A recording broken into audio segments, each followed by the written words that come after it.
Namaskar and welcome to this exciting new episode of Sattology Debunking Mythology.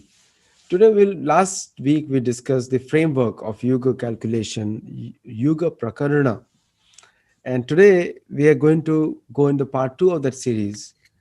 Lot of misconceptions are there in the calculation. Many scholars they interpret in their own way, and I give full confidence on their own calculation, but there is one right way. And I think, and because truth has only one version, you cannot have many versions.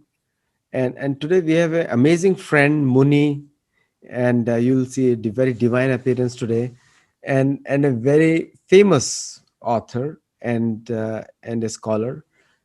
We have Nilesh Nilkant Oak. Let us welcome him. Namaskar, Nilesh ji. Namaskar, Aditya ji. Yes, so it is glowing for whatever reason. I think I'm very happy. Maybe it's the New Year celebration. Who knows what it is? Um, Quickly, I will mention to what you just said about the Yuga that it has to be only one correct definition. In our ancient narratives, we have multiple definitions of Yuga. I don't think that is issue per se, but those definitions were developed to explain different aspects of reality. The problem happens when you take definition from one place and in the wrong context try to apply it. Then there is a confusion, then there is a delusion, and then there is a the whole thing goes downhill. So yes, that pluralistic. I mean, there is no issue that you or me would have with multiple definitions. Like as simple as like a gallon. There is a US gallon, UK gallon, and a standard gallon. It's Good still example. called gallon. Very good example. Yes. Right? So behind you there is one book. When did Mahabharat war happen? Yeah. And the mystery of Arundhati Vasishtha. And I think that was hidden. So I just want to read it out. Thank you. Thank you. So coming back to this, and you did it right. You said it correctly that the Yuga can be just like last week time we discussed the Yugaitam Niveshana Chakshusha Pravrashaitam. Hmm. Sometimes a moment may be also it's a poetic expression. Somebody may write, a moment is looking to me like a yuga. Hmm. It doesn't mean that moment becomes yuga. You explained it last time very well. Yeah, and actually it was your reference. I mean, the very fact you quoted the gopis' descriptions of the missing Krishna, right? And so the Nimesha feels like Yuga, Yeah. right? That's This Chaitanya how Mahaprabhu beautiful. spoke it. Shikshashram Chantat. Chaitanya Mahaprabhu in Shikshastakam. Okay. Okay, yeah. How beautiful, right? How beautiful. And now you and me may sit here and say, well, that's into somebody's emotional state or somebody's perception.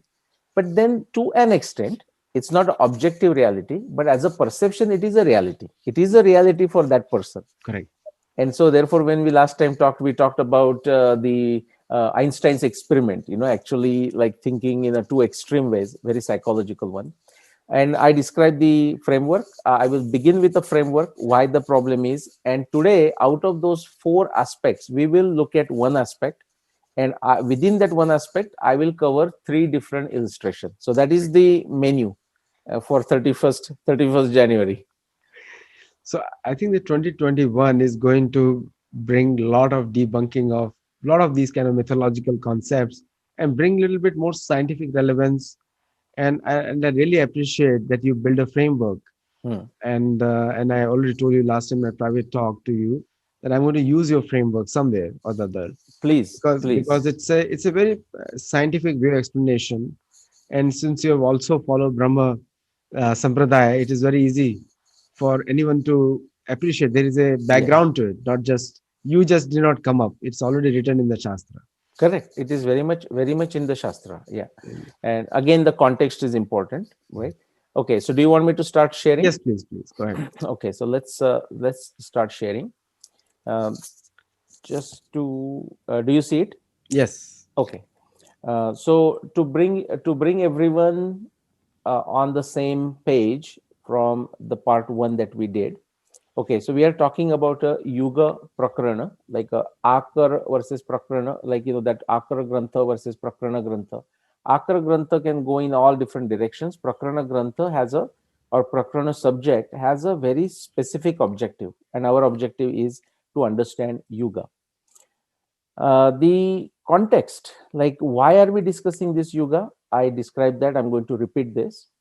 Again, my 30 plus years of research, I determine the timing of Mahabharata, I determining the timing of Ramayana, and approximate range for Rigveda.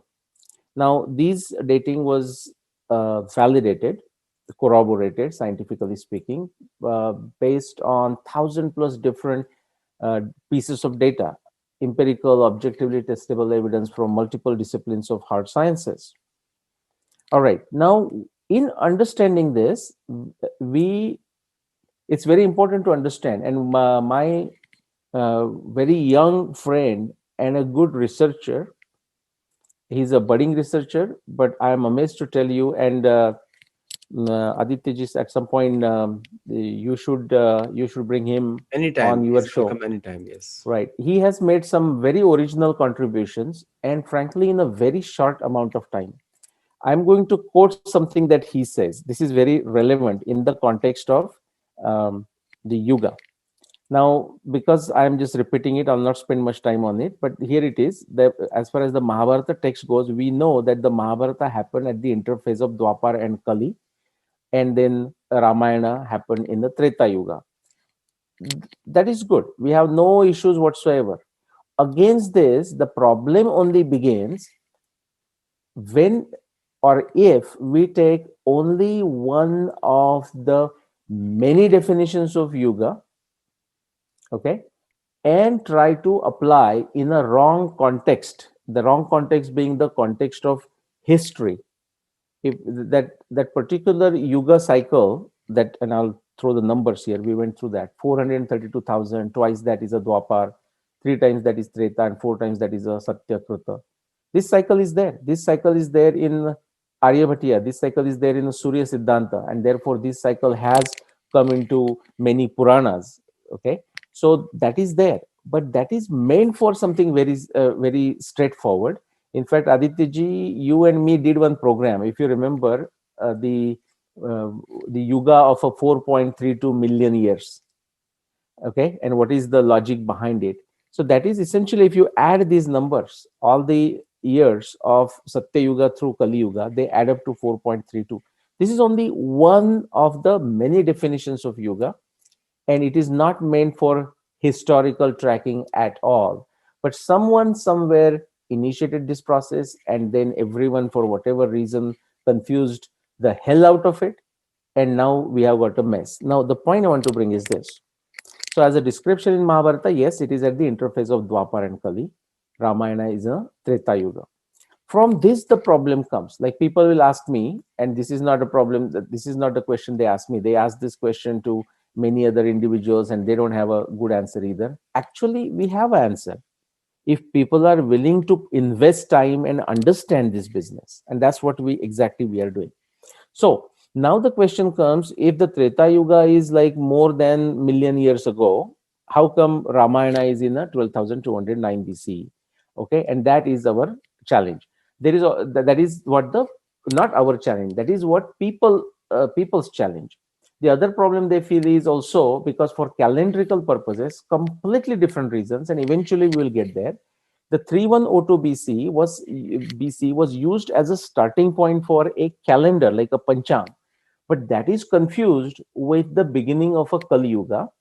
And now, if they would have assumed that as a beginning of Kali Yuga, and if they would have understood that this is a different tradition altogether, there would have been no harm. But now they take that as a beginning of Kali Yuga and try to match it for Mahabharata, and that's where the next problem begins. And that's what we are trying to look at. So here is our problem. Now, to solve this, we are going to look at all different varieties of definitions of Yuga. And this is the framework I showed you last time. So I time, really like the name Yuga Enchilada. there you go. Yeah, Yuga Enchilada, right? And our San Francisco, was it a mayor? You said, like, he so would like that, the enchilada. It has become like, there is everything, all kinds of Yuga are there. Our mistake, or the mistake of the people who confuse the hell out of it, our mistake or their mistake is to treat every yuga as the same yuga. It is not, and that is what this framework shows. So if we take the x-axis of timekeeping, it goes from a psychological, physiological time to the space time.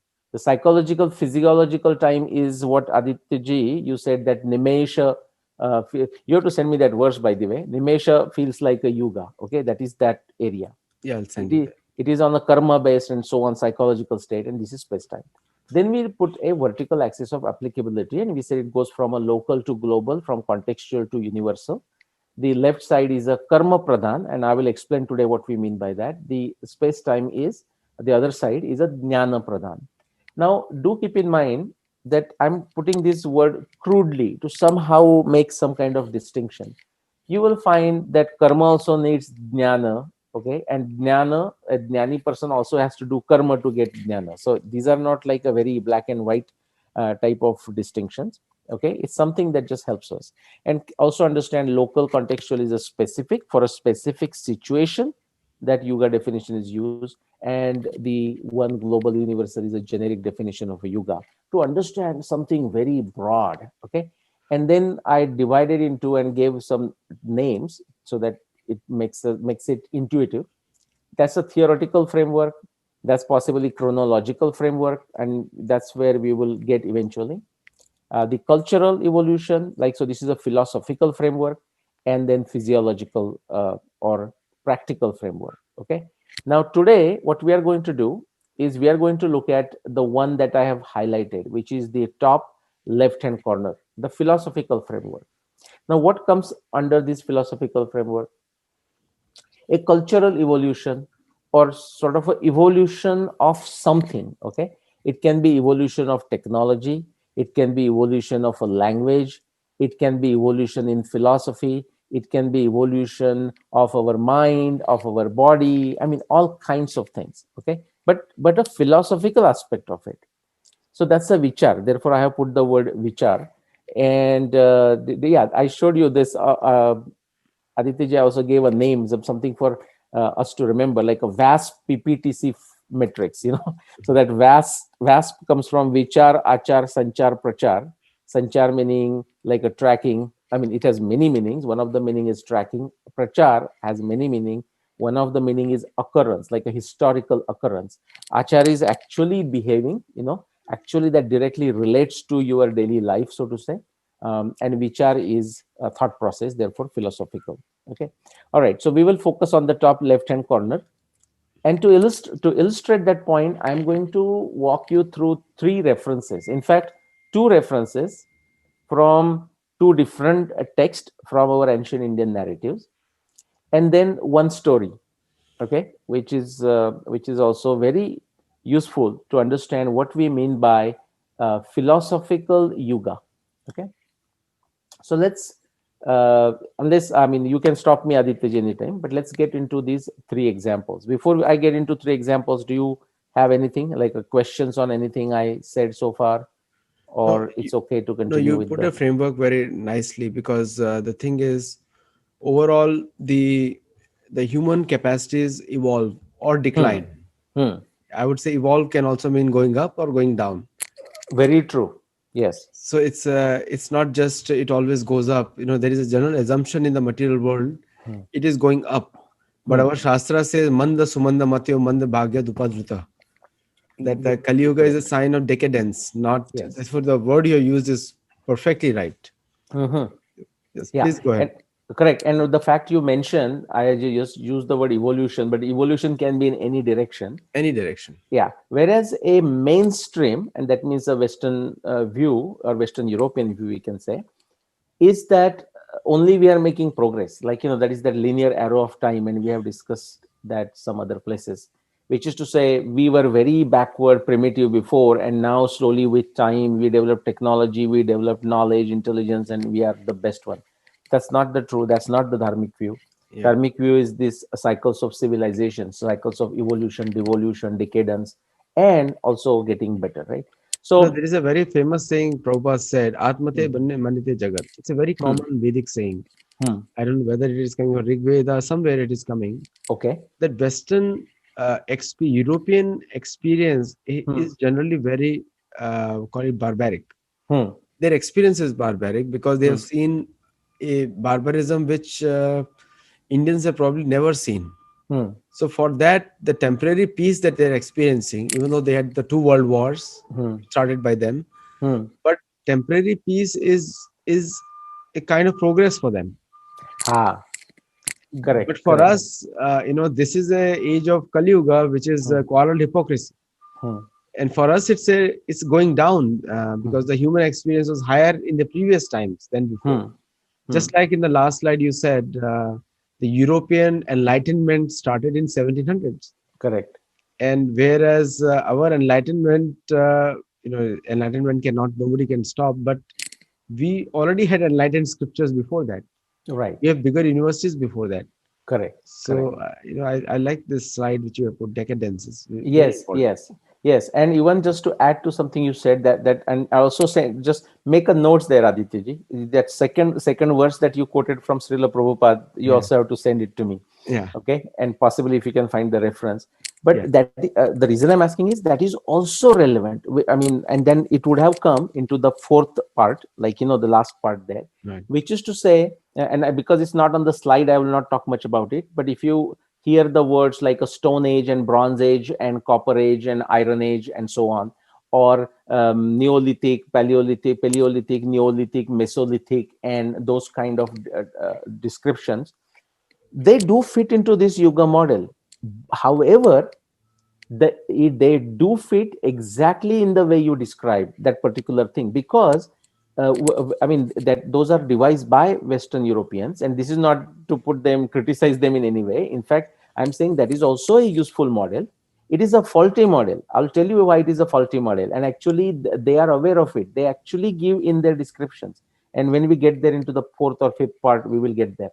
But they reach those faulty models because, as you said correctly, Aditya ji, that they are looking at a very small slice of time, which is like last 400 years, and based on that they built the models for antiquity. Interrogation, yes. Uh-huh.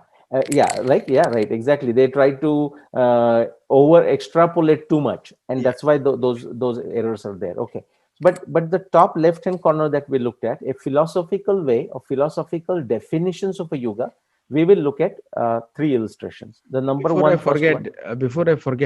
Hmm. the Paleolithic, Neolithic, I think we should do a separate session on that. We will do a separate session, yes. And it can be an extension of On this this, session, because like a maybe part 5 or 5. something like that, because it's relevant to this. Okay, so that's why I'm saying, I mean, when we critique something, or when we criticize something, it's not done with the intention of putting anyone down, Right. because for with whatever limited data or knowledge or a thinking process or the existing models they had, they tried to make the best out of it. They created this Stone Age, Bronze Age, something like this, Paleolithic, Mesolithic, and so on and so forth. We will do it on it. Okay, it's a separate section. But bringing you back to the top left hand corner, the philosophical definitions of a yuga, and applying those to three different situations here. So, for example, here you can just think of this as a body. Think of it as a body. So we can almost use this. Just now, as I'm talking to you, Aditya, I'm thinking of this metaphor: manovak kaya. So we talk of the mind.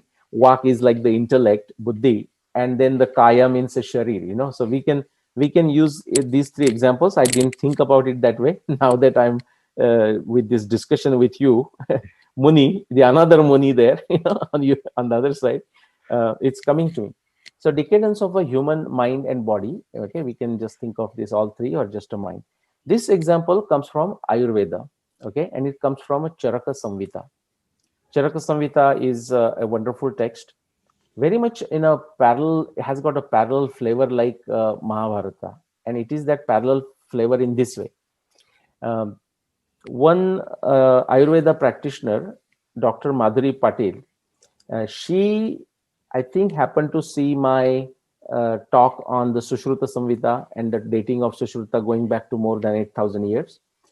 And then we got connected on the Facebook or so. Very recently, I did a panel discussion with 4 or 5 Ayurveda experts, and she was part of that panel.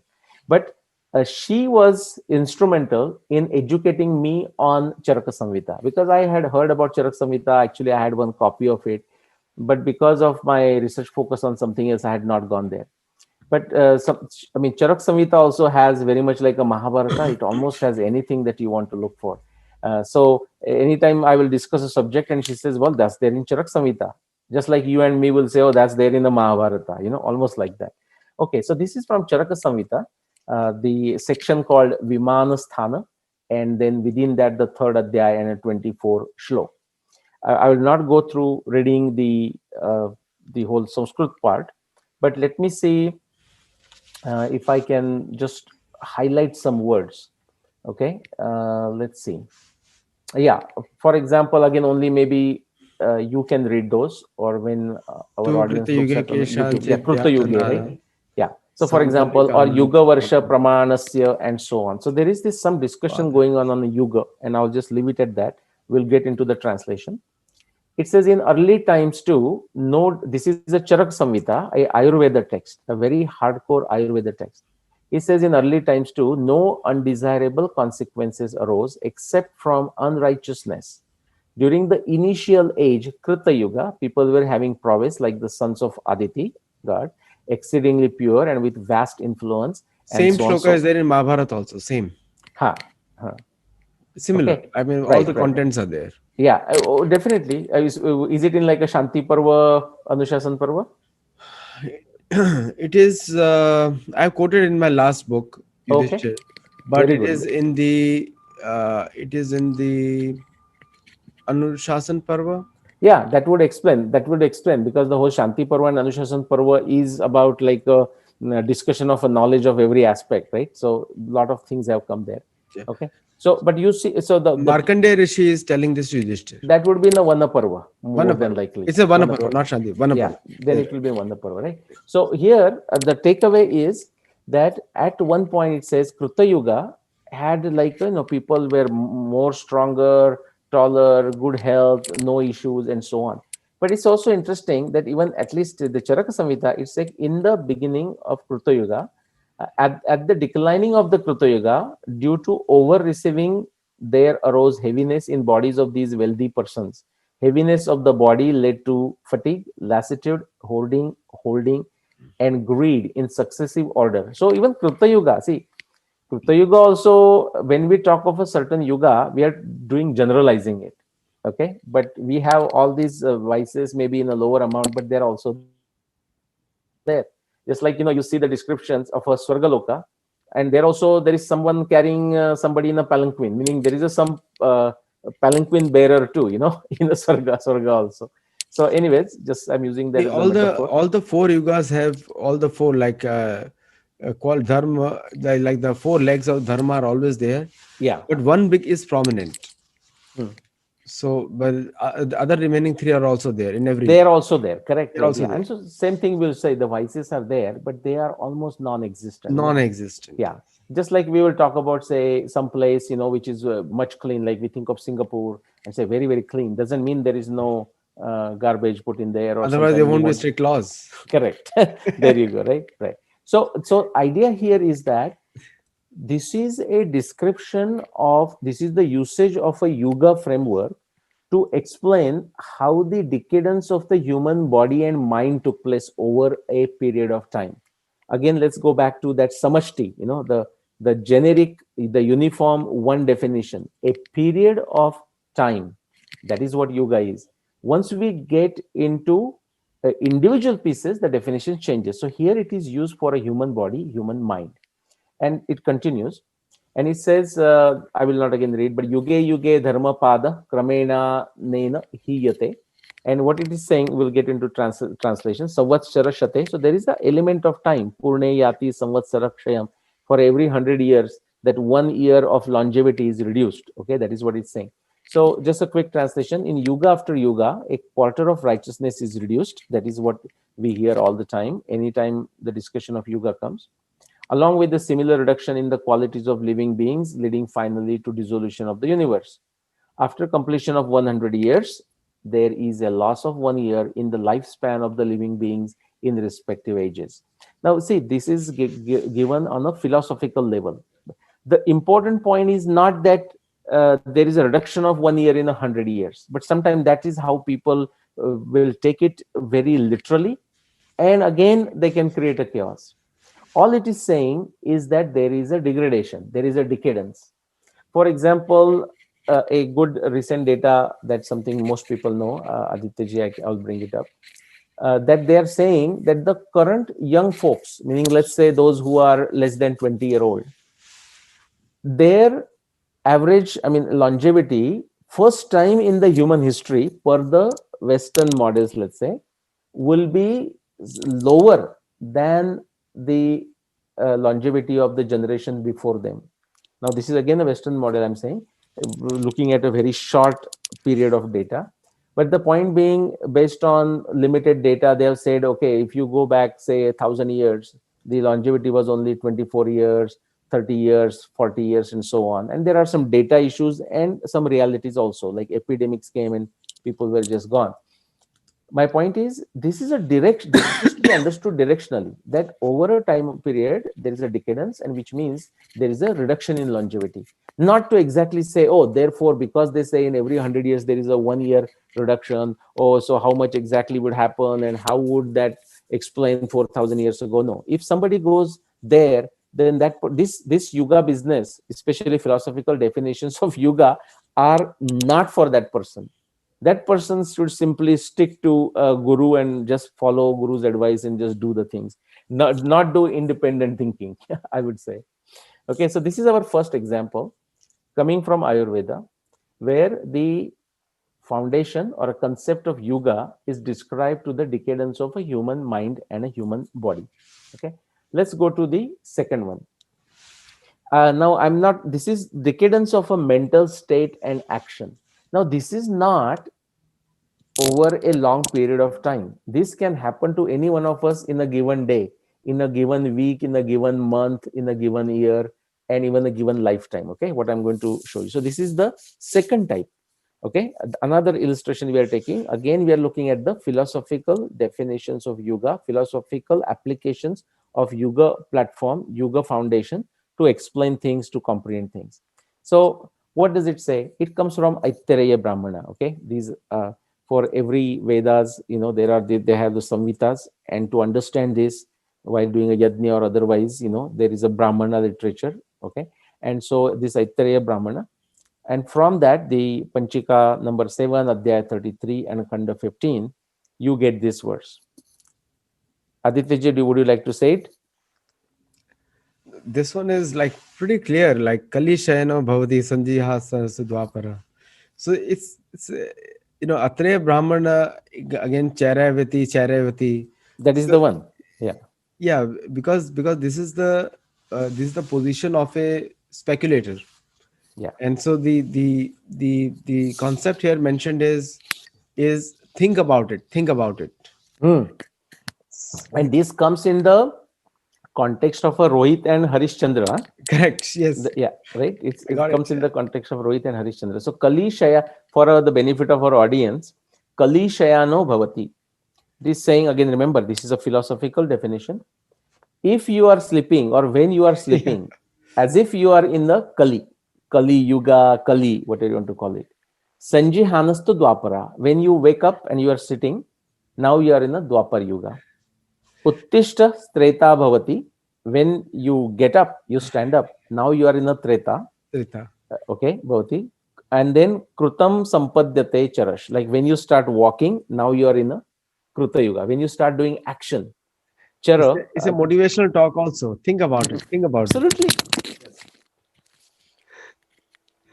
Chairavati. It's like, correct. It is a motivation. Correct. That's why I said philosophical, right? Yeah. Just like the first one. That and by the way, I didn't go into that previous one just to keep the scope limited and not digress too much. There, if we would have gone to the shloka from Charaka Samhita after what I just shared with you, then there is a discussion between Bhagwan Atreya, like one of the great Ayurveda Acharya, and his student. He says, okay, but is there anything we can do about it? And very beautifully, just like Raja Kalasya Karanam, we'll get there to that second part. It then the Atreya, Bhagwan Atreya, the Ayurveda Acharya, is saying, yes, you can.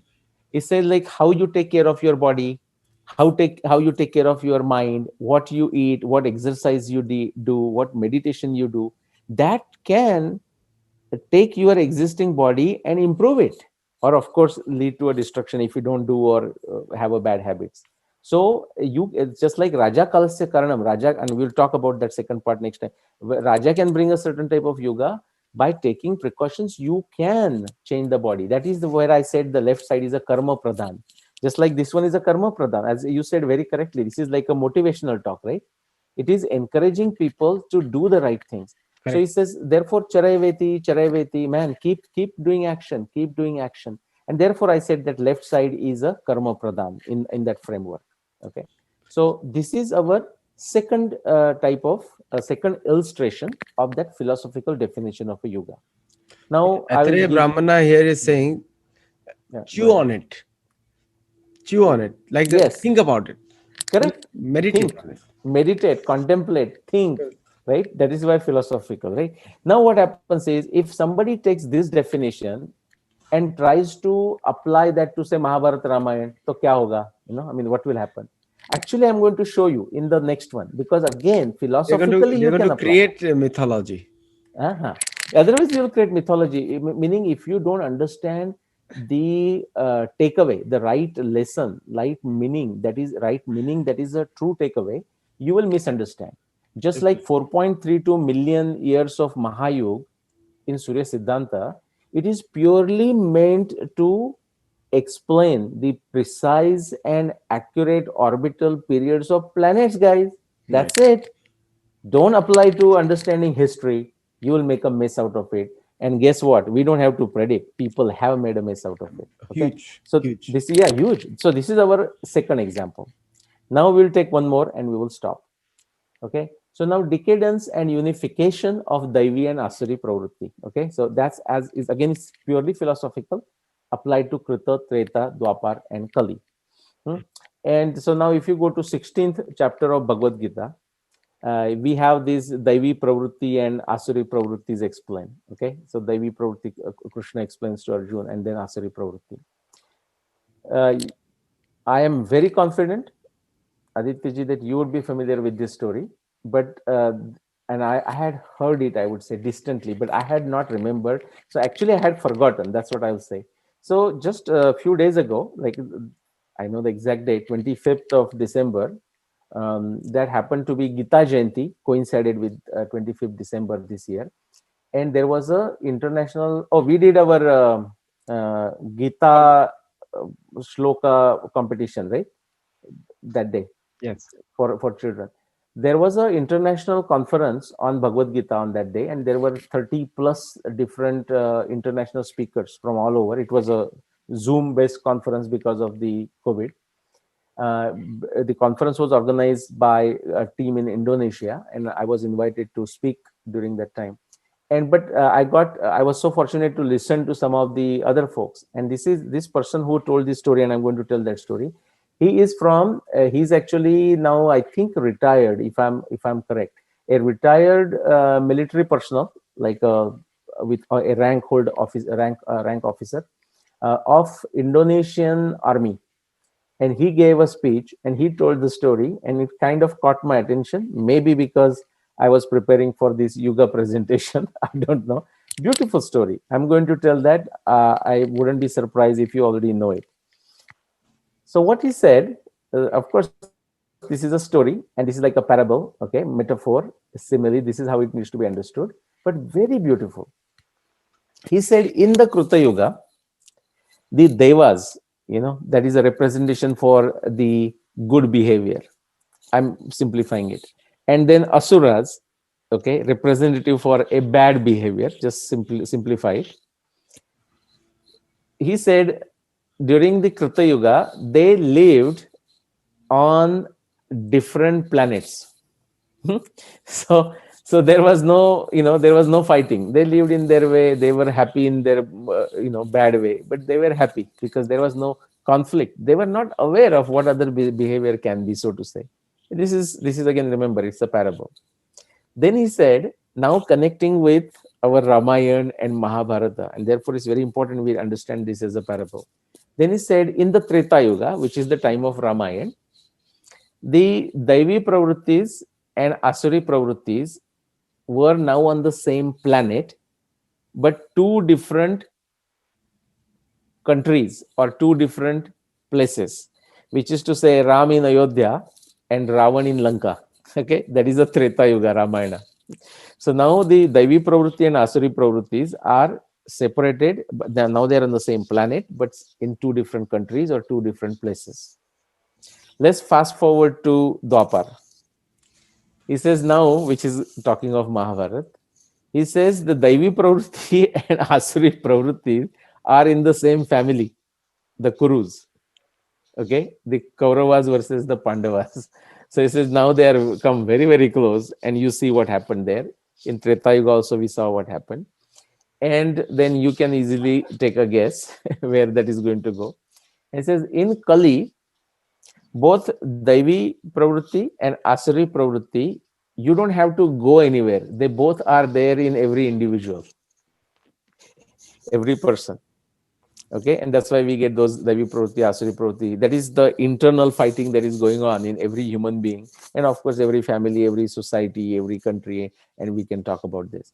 But the point is, again, this is a parable. This is a philosophical way of using the concept of Yuga to explain in a very beautiful way how we should look at ourselves, how individual, as an individual, how we should look at our community, family, country, whatnot, but also how we can possibly get that additional insight, a different type of insights from our itihasa, and so on. Again, so I just to summarize, and I'll stop sharing. So we shared one from Ayurveda, another one we shared from what was that, Aitreya Brahmana, so from Vedas you can say, and the third one, I don't know the origin of this story, but let's call it in a Purana tradition. Whatever is heard, whatever is remembered, told by one person to another, and nothing. It's very important to realize that there is every reason to use this story, because I found this beautiful as a parable. It's a beautiful story, and again, it brings home this point of Yuga, but how it is used in a different fashion, and how we have to understand the context behind it. I think that is my last slide. Okay, so yeah, this is my last slide. So either if you can stop sharing from that side, because I don't see an option to stop it. So it's like coming soon, don't know when. So do wait for that book and book in advance, I'll say, which is coming up. Right. So, but today you put a very important concept out, because most of the people, they do not understand the Yuga definition is based on the general quality of the populace. Hmm. It's not based. So the if you look at the Shastra, they do not say that this is the exact time in which this Yuga will start. Hmm. There is always a incarnation at the Sandhya, but Correct. the qualities of the people make it that this is the quality of the people in this Yuga, Hmm. and this will decline. So gradually it moves into the new timelines. Hmm. So, but there is nowhere mentioned that on this date this Yuga is going to end. Correct, and at least not in this category. Not See, in this the category. out of the four categories that we looked at, Yeah. therefore, very well said. Therefore, if we take a philosophical definition of a yuga and try to apply it to chronological, it will be a problem, It will be a big problem. right? Similarly, the theoretical. So, what we will do, say, in our future part. So now we started with philosophical. Next time we will do the practical, then we will do the theoretical, and then we'll get down to the bottom right hand corner, chronological, which is what happens today. What we discuss, if we apply to chronological, there is a problem. A Big problem. practical, if we apply to, we'll see chronological is a problem, and then a theoretical, like this 4.32 million years of Mahayuga, which is meant for orbital periods. If we use that to chronological, there is a problem. But right Willpower. now, the people who are stuck in a Kali Yuga and Yuga business and insist that the Yuga should be applied to historical document. Well, I have no problem. Mahabharata in a Dwapar Yuga and Kali Yuga interface, and Ramayana in Treta Yuga, that's perfect. It is given in those texts. I have no problem. But if you apply a theoretical definition to that historical, there will be a problem. See the word chronologic again. The sometimes the words are invented in a certain way. Hmm. Chronos plus logos, Hmm. and the chrono is a Latin word for time. Hmm. But it doesn't. It talks about linear time only. It Correct. doesn't talk about cyclical time. Right. And logos is a mind, is it not? But Like logos means mind. the mind, So what so study, so mind can perceive the time in a different fashion, totally different way. right? I Yeah. mean, when you are sleeping, it doesn't mean that you are mindless. It's different. Correct. It's just you're Correct. sleeping. So, we should invent some new term for it because gradually Western world is a world of terms. Kalology, something like that. We need. Yes. Right, right. Well, the one term I saw people use, I think it's a Jaipur dialogue, Sanjay Dixit. It is a Kala Bodha. Kalabodh. So in fact, when they had invited me and it was a 1 day long program, the program was called Kala Bodha. Kalabodh. Yeah, something very good. All Yeah. right, so that's as far as that portion goes. That is all I have to say. And so we looked at one of the four quadrants of this Yuga Prakran, and we looked it through three different illustrations. So yeah, Nilesh, one thing really strikes out that unless you define the parameters, how the Hmm. yugas are calculated, it will be very difficult to come at the definition of a yuga. Even though Shastras are very clear, when Vyasadeva writes, it's very clear. Yeah. For us to understand, it will be very difficult. Correct.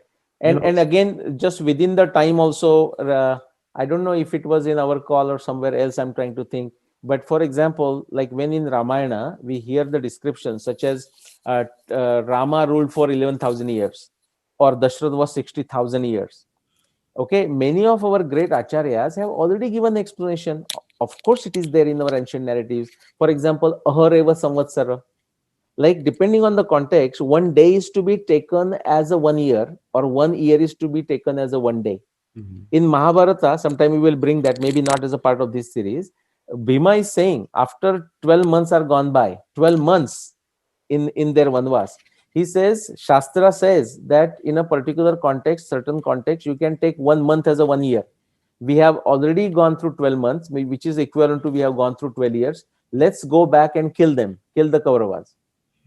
So that description is also there, in the Mahabharata. Just a sidebar, but maybe we'll get there. So very good, and hopefully, through this we bring some sense to the nightmare that is being created by whoever, I don't know, of this yuga, and then using all wrong definitions of yuga for chronology or history. yeah, thank you. It's such a remarkable show, and Nilesh will cover the next few series. For those who are watching on the YouTube, do comment on it. Your comments help us make the event even better. And if possible, join on the live show also. It's more fun in the live show as well. So thank you so much, and namaskar, and see you again. Namaskar.